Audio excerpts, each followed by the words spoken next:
विपुल जी, 2024 के चुनाव में आप बाहर घूम रहे हो और पिछले 30 साल से 2 टर्म आप उल्लासनगर में नहीं थे।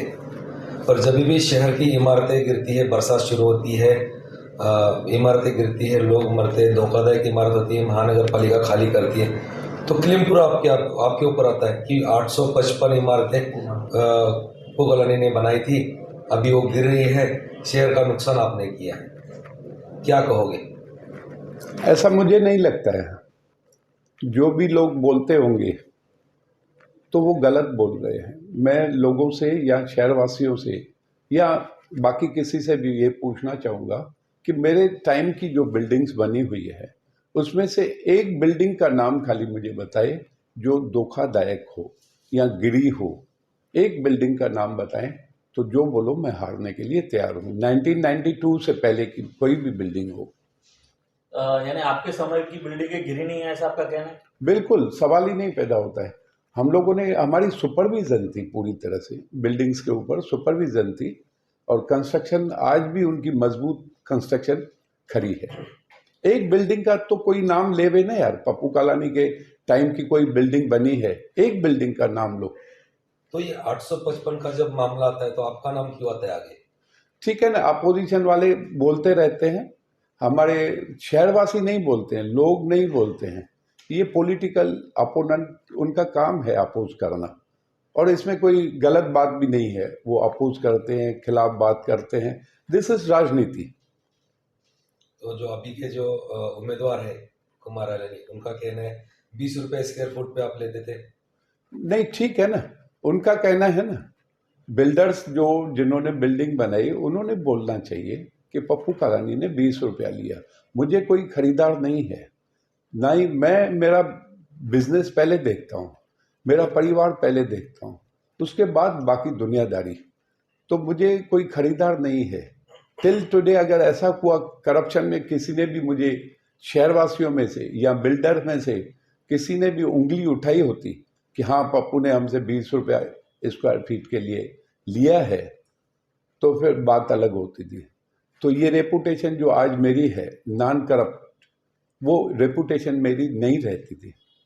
लेकिन कुछ गिरने वाली बिल्डिंगों में कुमार आलानी जी का भी नाम आया है कि उन्होंने बनाई थी। ये मुझे मालूम है, उन्होंने काफ़ी सारी बिल्डिंग्स बनाई है, मगर मैं कुमार आलानी के खिलाफ कुछ बोलना नहीं चाहूँगा आज। पॉलिटिकल, क्योंकि उसको नीचा दिखा के मैं खुद को ऊंचा नहीं समझना चाहता हूँ।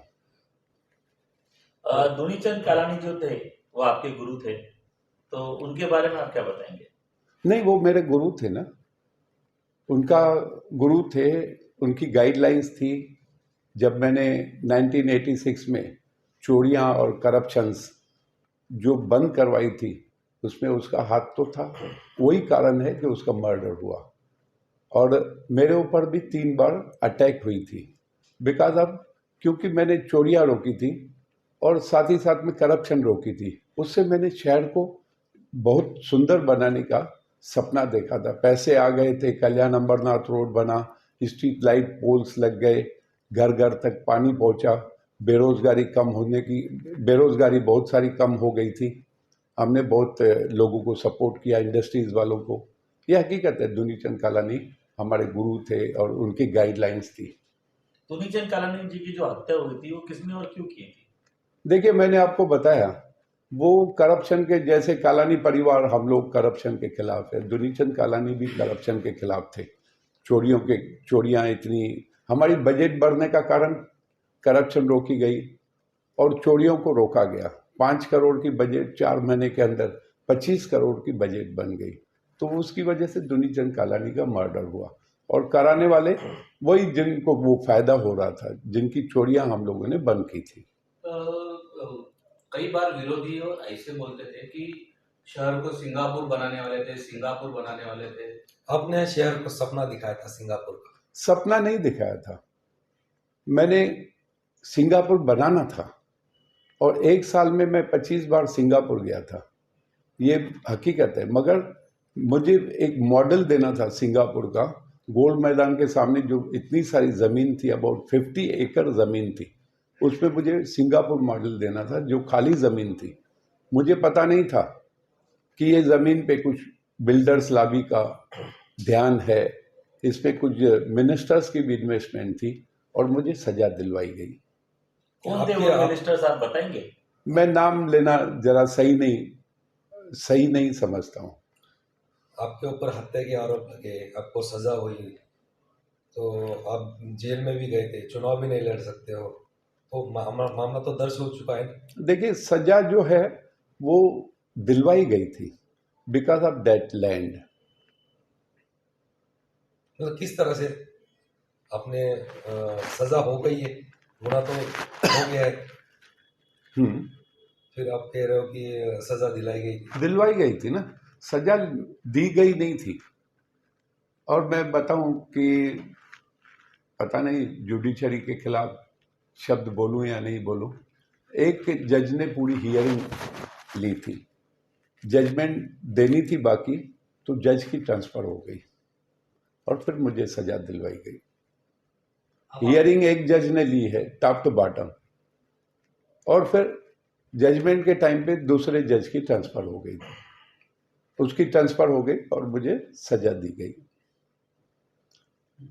आपके भाषण में बोलते हैं कि मेरी बॉडी जेल से बाहर आने वाली थी, लेकिन मैं आपके सामने हूँ, ये कैसे? नहीं, हकीकत है ना, मुझे जो सजा दिलवाई गई थी, किसी को भी एक्सपेक्टेशन नहीं थी कि पप्पू कालानी बाहर आएगा। हाई कोर्ट ने सजा दी थी टिल डेथ, मेरी बॉडी, मेरी लाश खाली जेल से बाहर आने वाली है, मगर मेरा कर्म अपने आप काम कर रहा है।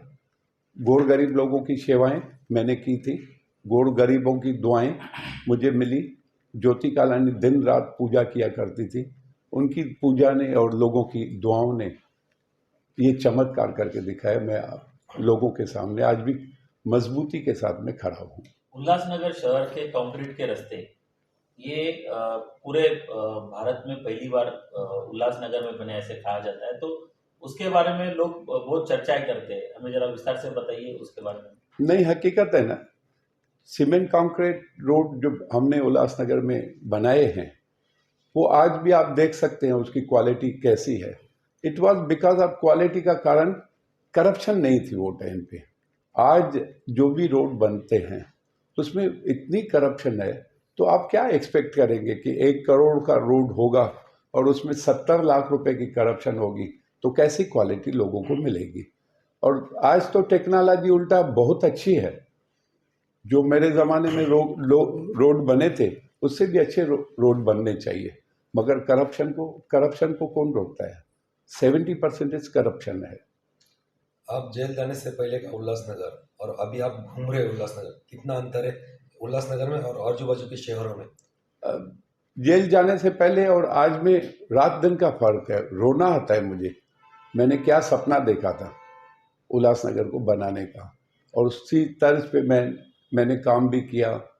1 साल में 25 बार मैं सिंगापुर जाकर आया, तो वो मेरा सपना नहीं था, सिंगापुर बनाना था।